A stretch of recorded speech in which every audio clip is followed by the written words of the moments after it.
Good old Graham sent me this one, and it's disturbing. We are going to hear from a narrator who is rationalizing political terrorism.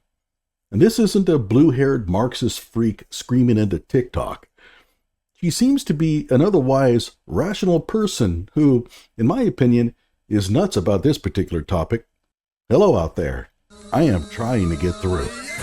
With cold, blunt analysis cradled in the warmth of reasoning, it's time for Johnny Walker Dread to straighten you out on a thing or two.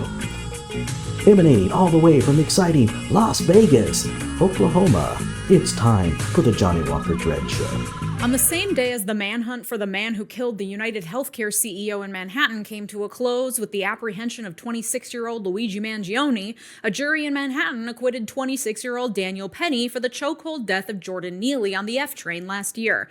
The response to the actions of these two men, both 26-year-old white Americans whose actions led to the deaths of two people on very opposite ends of the social spectrum in this country, lays bare not only our two-tiered justice system, but is also sparking important discussions about how we treat people in this country, who matters, and who is allowed to take justice into their own hands. And you can already tell where she's going.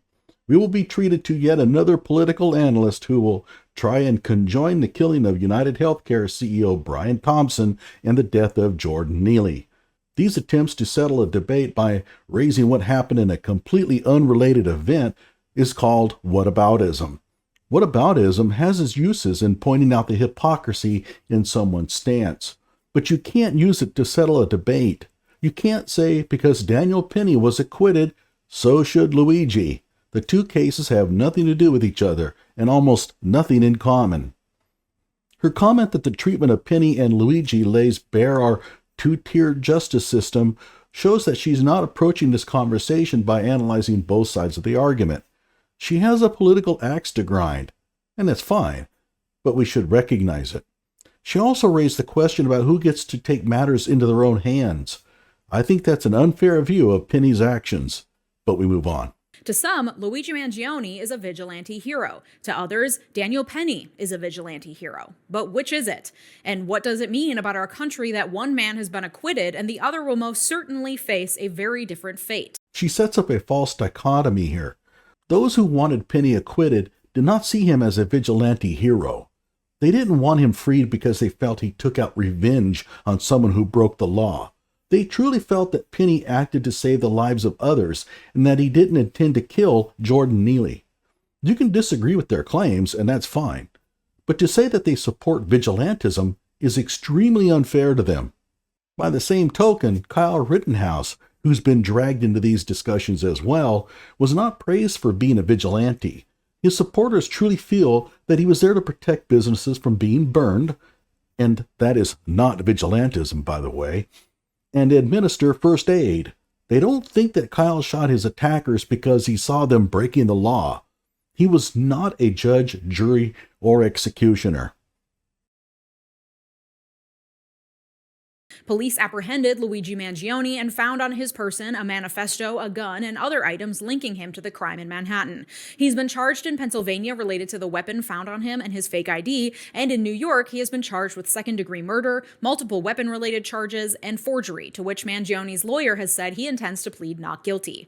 The public response to the murder and subsequent manhunt has been, at least in my corner of the internet, somewhat jubilant. For one, Luigi Mangione can get it, but also because the manner of the killing was very Robin Hood-esque, very poetic, lots of symbolism. And it plays into some very visceral anger that's been building in the American public for decades towards the healthcare system and towards the widening wealth inequality, which has become unbearable for many who struggle to pay for basic needs like groceries and housing. I get why so many have rallied behind Luigi.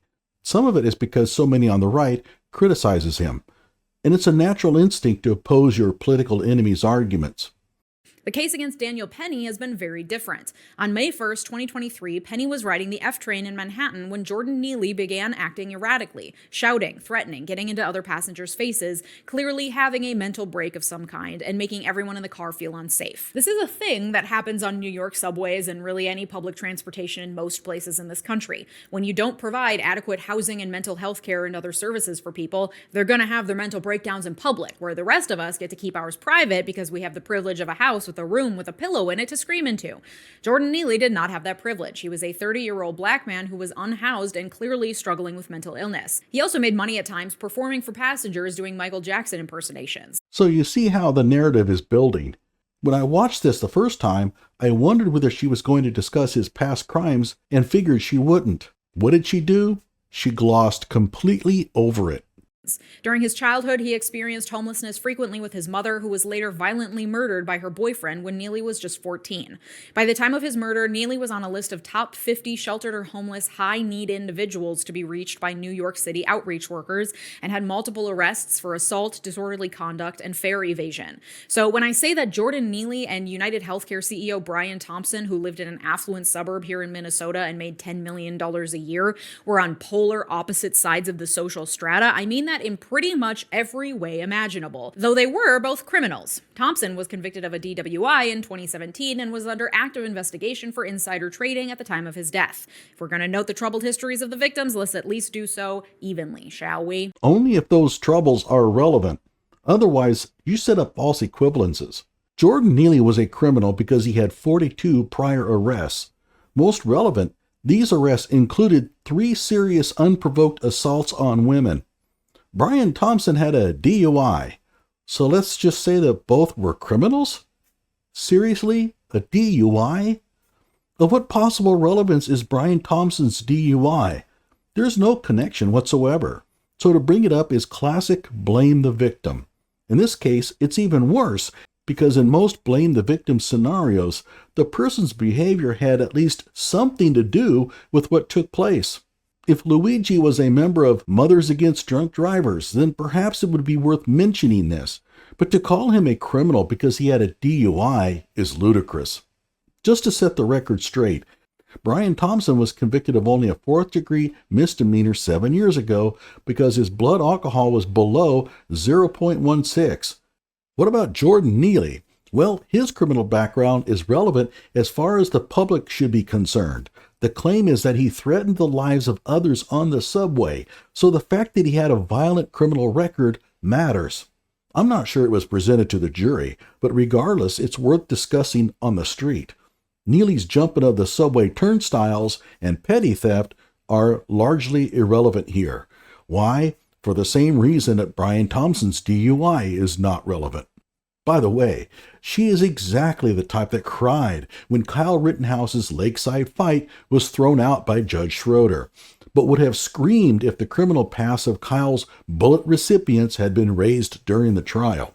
Anyway, May 2023, Daniel Penny and Jordan Neely on the F train in Manhattan, and when Neely began acting erratically and making passengers feel unsafe, Daniel Penny, an ex-Marine, calmly got up and put Neely in a chokehold, and he held him in that chokehold for 6 minutes. Notice how she characterized Neely's behavior.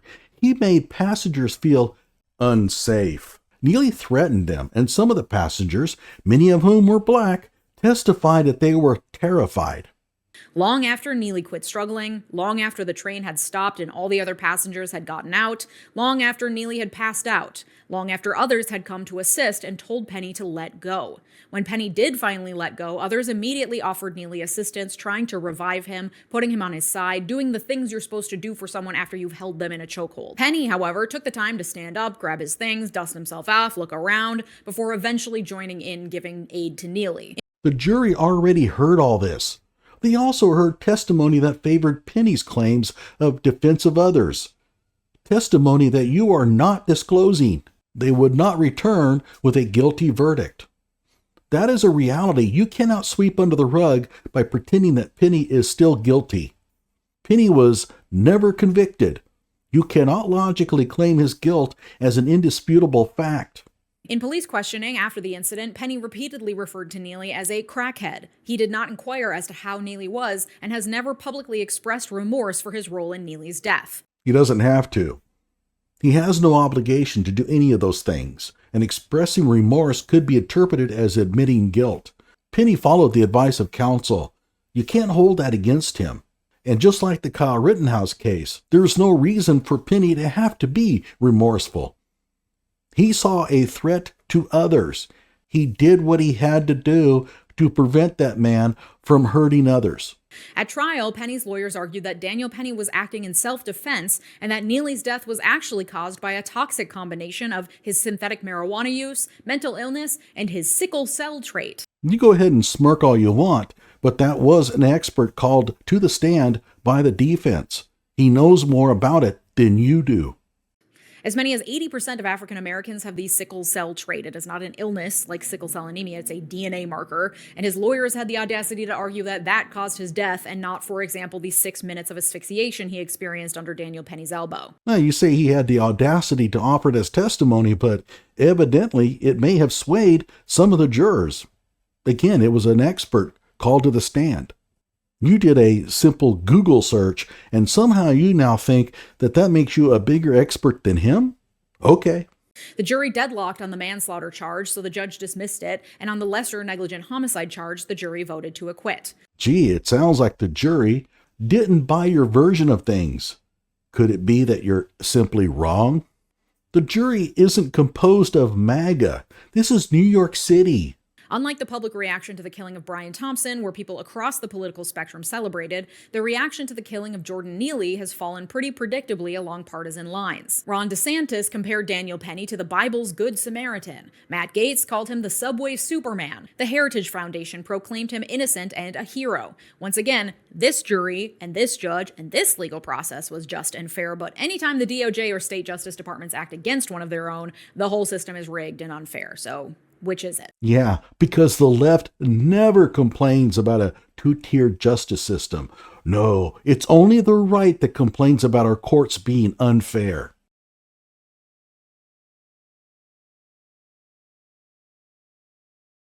A New York representative at the time opined that if it had been a black man who shot 4 white youths, the call for the death penalty would have been almost automatic. Prove it. I'm tired of these dubious if the races were reversed claims. And yeah, we all do this from time to time.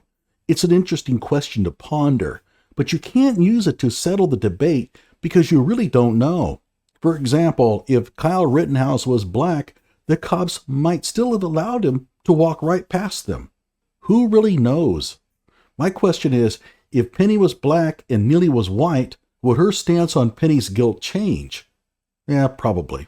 Clearly, the similarities are apparent. Safety in New York City has been a constant concern, especially since the pandemic, with Mayor Eric Adams posting cop robots in the subway system, increasing police presence, and ordering cops to shoot people over evading the $2.90 fare. Really? He told his cops to shoot people who jumped turnstiles? She's talking about the case of Daryl Mickles, who was indeed shot after jumping turnstiles.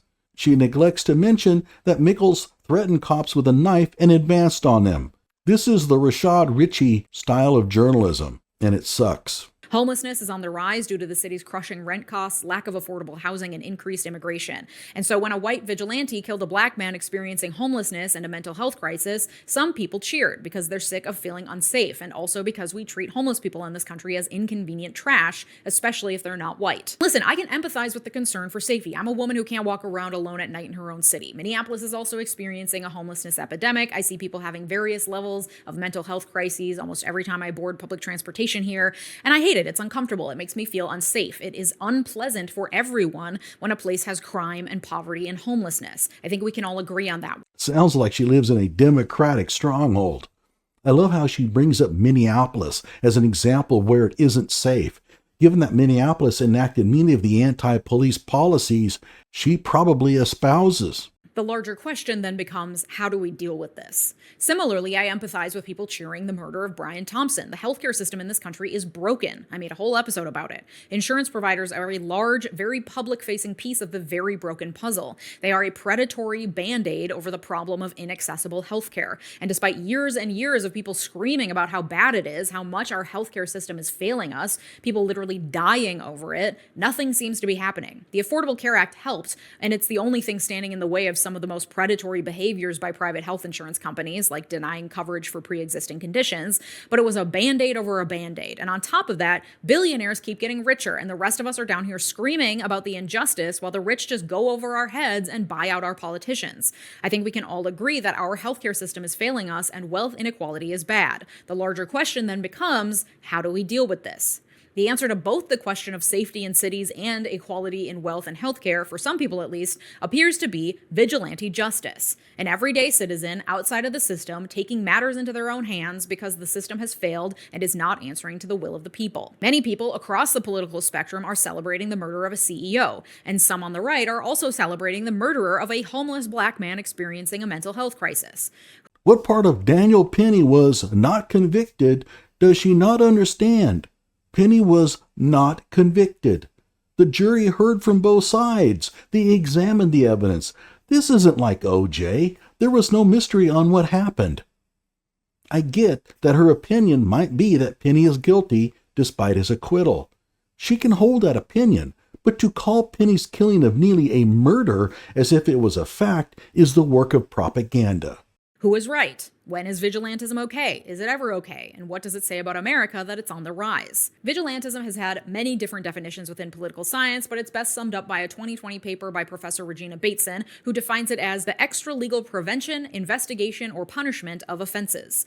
This means that the actions of vigilantes always happen in relation to the law, going beyond what the law is. They're extra-legal. They take the legal order and stretch it beyond what it allows. And it is a response to an offense, either a crime or a violation of authoritative norms. Neely's offense was threatening others, making them feel unsafe, and in many ways, existing in public as a black man experiencing a mental health crisis. This could very well have been a different story or a different outcome had Neely been white. By in many ways, she means completely unfounded.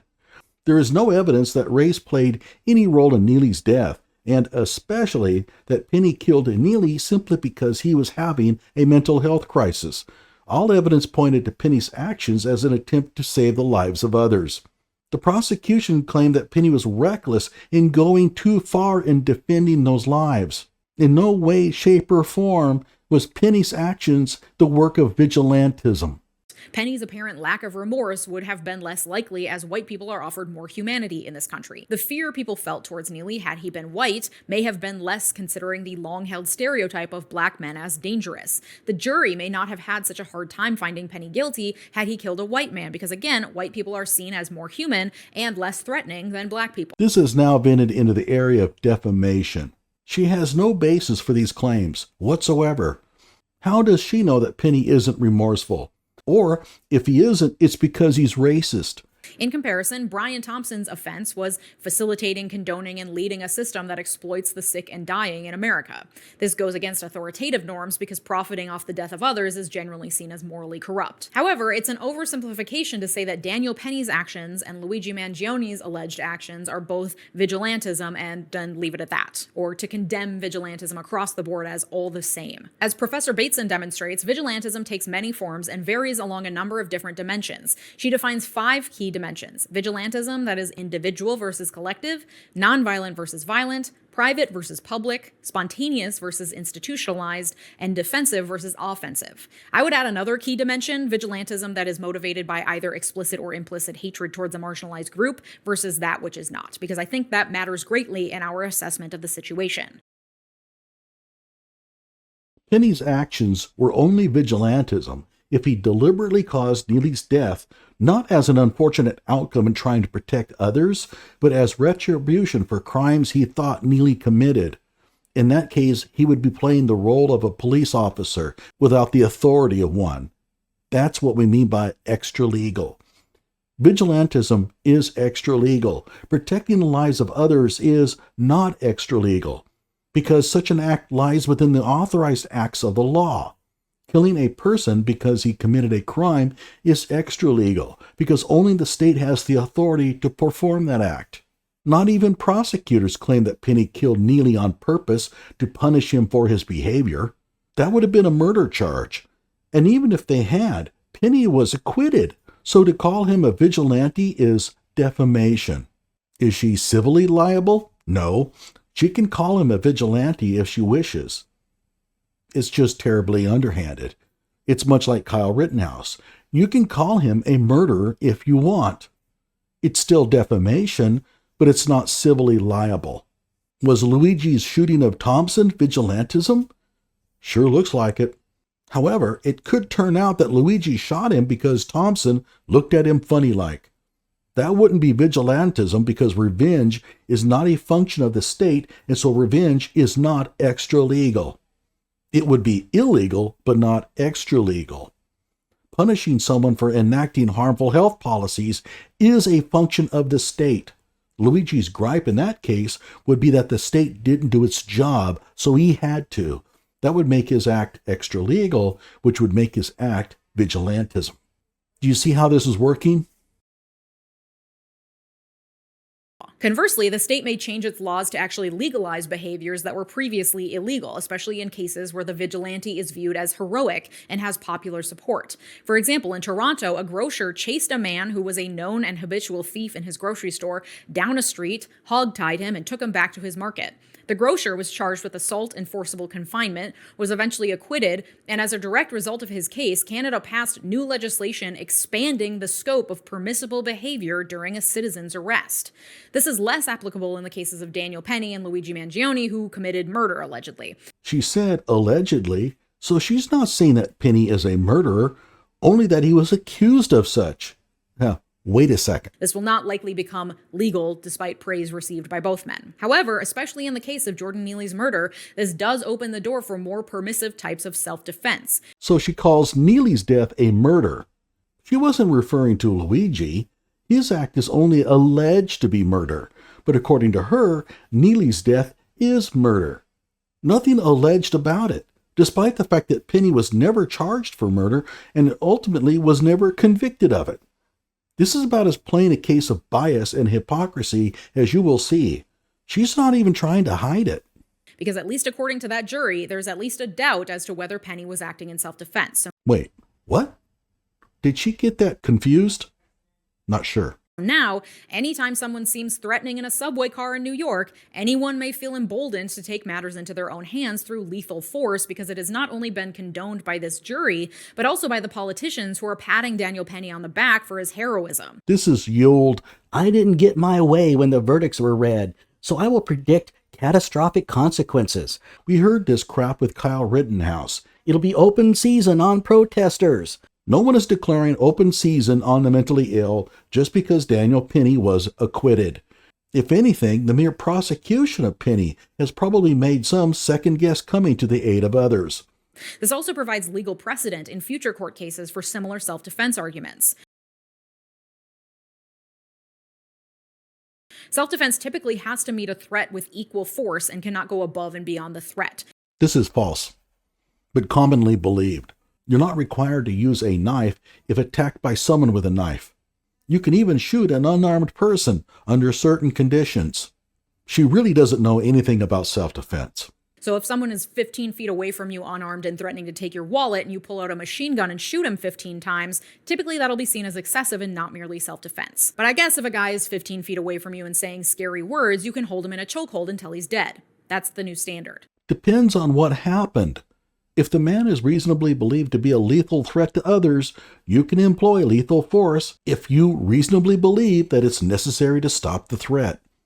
At this point, she's just freewheeling it. But here's a clue, Leisha. Self-defense is not child's play. It is not a matter for which the uneducated could weigh in with their unfounded beliefs. Self-defense is codified in statute, and I suggest before talking out of your ass about self-defense, you read what the law says. 15 feet away from you and saying scary words, you can hold him in a chokehold until he's dead. That's the new standard. Public reactions by politicians and those in power make it clear that for many, there is only a certain type of vigilante justice that's allowed. Pennsylvania Governor Josh Shapiro condemned those who praised the UHC killer, saying, "In America, we do not kill people in cold blood to resolve policy differences or express a viewpoint." Going on to say, violence can never be used to address political differences or to try and prove some ideological point. That is not what we do in civilized society. Cut to images of Josh Shapiro signing literal bombs to kill people in cold blood in an attempt to resolve policy differences and express an ideological viewpoint. I'm not sure which bombs Shapiro is signing, but my gut feeling is that she's totally snowing us with her take on it. The problem with politicians bought into a country that is willing to commit murder to express an ideological viewpoint is that eventually citizens start questioning what gives those in power the right to do so, but not the rest of us. Didn't you just read the definition of vigilantism? Most of the acts of politicians are not extra-legal. Vandalism is. That's what makes the difference. Those in power will argue that vigilante justice is dangerous because it leads to mistakes, racism, misapplication of the law, and general chaos. To which anyone who's been paying attention to how our leaders run this country may respond, how is the U.S. aiding Israel in a genocide any different? How is arming 20-year-old police officers to the teeth after a handful of hours of training any different? I could explain the difference, but it would take a while because there are so many differences. Again, she's resorting to false equivalences. I mean, no one is defending cities that don't properly train their police officers. And I understand why some people don't want to aid Israel in its battle with Hamas. But I would have to ask her, how are they even remotely similar? Please point out for me a violent arm of the government that does not make mistakes, reinforce racism, misapply the law, and create chaos at home or abroad. The FAA. She asked. When the government fails the people, vigilantism is a predictable outcome. History has shown this time and again. Okay, so vigilantism is a mere consequence of oppression. Okay, got it. Donald Trump has shown support for vigilante groups and militias who showed up in the wake of BLM protests, calling them good people and referring to black protesters as thugs. Sooner or later, it's Trump. Trump derangement syndrome has its hooks into Leisha. Notice she repeats the lie about Trump calling members of white supremacists good people. Does she care if it's a lie? Of course not. This is propaganda. All that matters is whether it sounds good. And Trump didn't call black protesters thugs. He called BLM protesters, many of whom were obviously black, thugs. I'm not sure what the context of his insult was, but if they were engaging in thuggish behavior, then calling them thugs is appropriate. What this has to do with vigilantism is anyone's guess. Is Trump being a vigilante by calling protesters thugs? Or is BLM the vigilante group? With TDS, the only requirement is that you criticize Trump. You can be talking about Baker Mayfield's fabulous play against the Dallas Cowboys, and Trump will get mentioned by someone itching to grind his political axe. Meanwhile, the Black Panther Party, which departed from Martin Luther King's teachings of nonviolent resistance and was formed in part to advocate for armed self-defense, was surveilled constantly by the FBI and labeled a terrorist organization. In all these situations, these vigilante groups and movements were formed because the government failed the people. I'm not sure the Black Panthers were a vigilante group. They may have been a terrorist group, but that doesn't make them necessarily a vigilante group.